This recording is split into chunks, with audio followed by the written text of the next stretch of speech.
Hello and welcome to the Yoga Lawyer Show.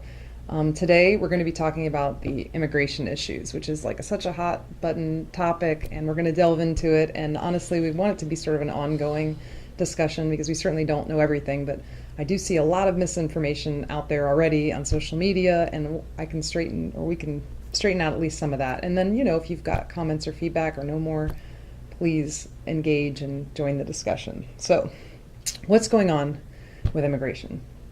We don't know. Well, I mean, what's happened recently, and we've got a copy of the memo from Mr. Jeff Sessions. So what happened was on April 6, 2018, this is kind of what started everything. I mean, we've always had immigration issues, but what started the most recent issues was that on April 6, 2018, Jeff Sessions issued a memo that set forth the zero tolerance policy. And we'll post a copy, we'll link a copy. And basically what that did is it made it so that now any immigrants coming to the border are to be prosecuted criminally rather than to go through deportation proceedings. So now they can be prosecuted criminally at the border just for coming to the border. They don't have to commit any other crimes, but coming to the border is considered illegal entry. They can be prosecuted under Section 1325A of U.S. Code. And what that means is if they're going to be prosecuted criminally, if the adults are going to be prosecuted criminally, then they have to be separated from their children because you can't house criminal adults with children. So that's what's led to over 2,000 children being separated from their families in the last 6 weeks. But that's already a policy, right? Or that's already a law? So that's what I keep hearing. We keep hearing people say it's already a law. There was a law on the books that said, it was, what did we write down? The Immigration and Naturalization Act said that that's what made it legal to prosecute immigrants coming in just for illegal entry. So that law's been on the books. That was an Obama era act, right? I think it might have even been before, but yeah, it was definitely around during Obama's time, and it's been around for a long time. I feel like it might have even been around since the 90s, honestly, but we can find that out. Like I said, let's make this an ongoing discussion. Definitely wasn't a product of the Trump administration. That law had been on the books before, but past administrations have not enforce the criminal aspect of that law. There was no policy. They had different ways of dealing with this. So they would they could do deportation proceedings. Someone comes to the border illegally and they start deportation proceedings, but that gives the immigrants coming in an opportunity to apply for asylum. They could come to the border. While that case is pending, they would treat them differently. They wouldn't be separated from their kids. Yeah, so what would they do with them? Well, you read a little bit about this. I know, wasn't there where they would follow them or track them? It wasn't like they were just allowed to. They would kind of let them enter society, and they would track them and then check up on them to make sure that they're still going to their hearings and stuff. And that has some controversy too, because the checkups wouldn't always go as planned. They would try to check up with the family and they couldn't find them, which sucks. But at least the family was together. I mean, and that was a minority of the cases would not follow through. And there are different theories about why the people would not stay in contact with their border agents or whatever, but it was a little bit more humane. So, here's the thing. There's a problem with the laws. Like, the laws, we do need to work on our immigration laws, but the real reason that the children are being separated from their parents now is a direct result of the zero tolerance policy. So for anybody to tell you different, that it's a result of, Obama era laws, that's not true. It wasn't happening before this policy went into effect. We understand that the root of the problem is our law.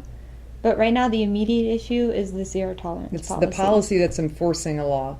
And prior, just to give you some numbers, so between the dates, I wrote down some dates. So from October of 2017, since Trump's been in office, until May of 2018. So during that, 6 months? So that 6-month window, a total of 2,700 children were separated from their parents.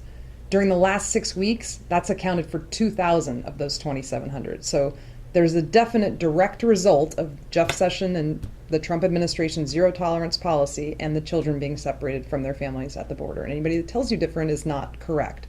Now, yes, there are laws on the book that we need to work on, but this is the immediate problem. This is the immediate bleed, is the zero tolerance policy. And right now there's a lot of information coming out. There's a lot of information that needs to come out. There's a lot of things we don't know, but there are speculation that, we don't have the resources to house these kids. It's very expensive to take care of a child of tender age, which I found out. Yeah. It really upset me. It hit me hard. When they say tender age, they're talking about like babies. They're talking about nonverbal Pre-verbal children. children are People, being separated. Babies that have diapers. I mean, It's crazy. These are kids of actual tender And to be age. clear, there's no law that says you have to separate parents from their children. There's absolutely no law in the books that says that is what you have to do. The issue is if you're criminally prosecuting a parent, then that it's a natural consequence of that. But there's not a law that says we have to separate children from their families. And there are psychologists that are coming out Yeah. saying that this could have long-term effects on these children. Absolutely. It only makes logical sense that it would.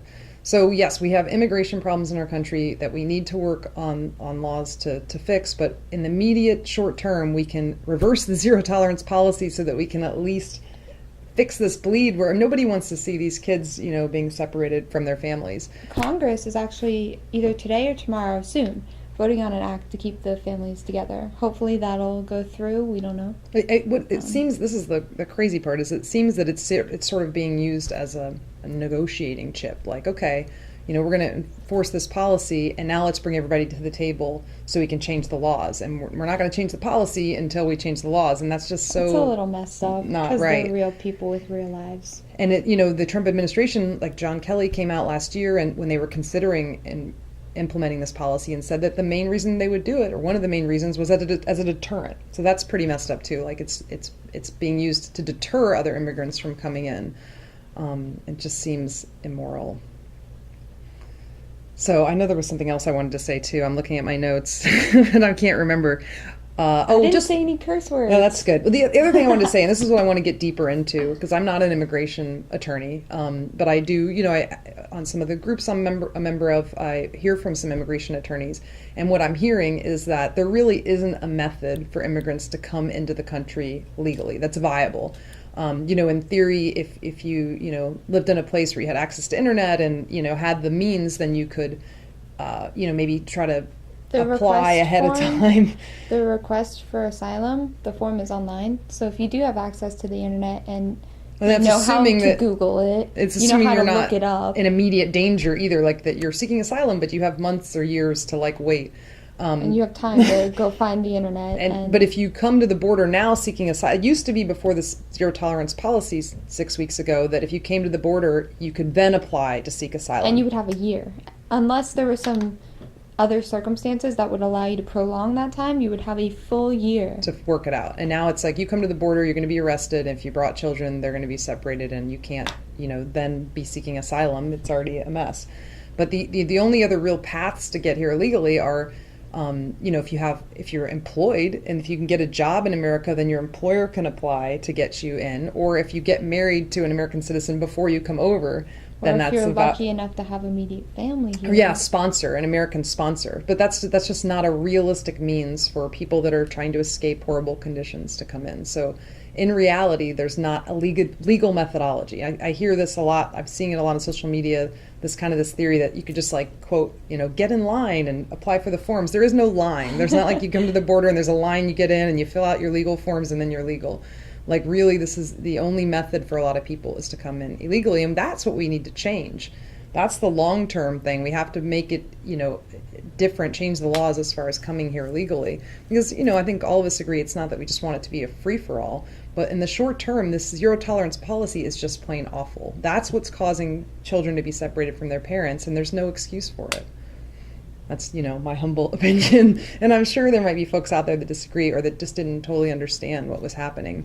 There's a lot of misinformation, and what usually happens is these partisan arguments that we see back and forth, and it's so frustrating. I did post a bipartisan article on the Facebook page that really explains the policy, so that we can even link that article too. But it doesn't need to be talking points between the two extremes. Let's get real and let's be truthful, because there's a lot of complete false information coming from the administration. I think it's a lot easier to look at immigration and be more accepting of it, or more willing to have more immigrants come in, because I know that it's scary for some people, and I understand that. But if you think about it, you were lucky enough to be born here, so why would you stop somebody else who's trying to be here? At least give them a means to come. At least give them the opportunity. Give them a way to come in that's not, doesn't involve having to come in illegally and be arrested. Like And there has to recognize be a the method. privilege that you were born with. You were privileged to be born here. Absolutely. And that's like something that people, I think you don't think about it that way, but we didn't have to Do anything. we didn't have to go through all Luckily. this immigration stuff, and they want to be here. So anyway, we'll leave it at that for today to get a little bit fired up, but it's, this is an important topic right now. So let's, get feedback. Maybe we can continue the discussion next week. We'll get a little bit more educated on the law. I want to get a better understanding of the immigration laws, which I intend to do, and we can talk more about that. And so leave us feedback, comments. If you disagree, please also leave comments. Be sure to subscribe, and we'll see you next time. Thank you for watching the Yoga Lawyer video.